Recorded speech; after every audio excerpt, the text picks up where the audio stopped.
இன்னொன்றும் நான் சொல்றேன், ஆபிரகாம்கிட்ட கர்த்தர் பார்த்த உண்மையான விசுவாசம் என்ன அப்படின்னா, இறுதி வரைக்கும் கர்த்தரை மட்டுமே நம்பினான். உண்மையான விசுவாசம் கர்த்தரை மட்டும்தான் நம்ப செய்யும். இந்த அசைவெல்லாம் இருக்காது. Praise the Lord. உண்மையான விசுவாசம் கர்த்தரை மட்டும் நம்பி இருக்கும்.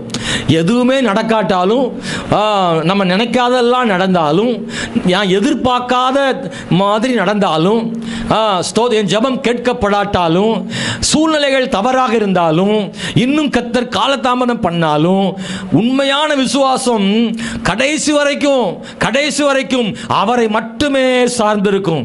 கர்த்தர் மட்டும்தான் எனக்கு உதவி செய்ய வேண்டும்.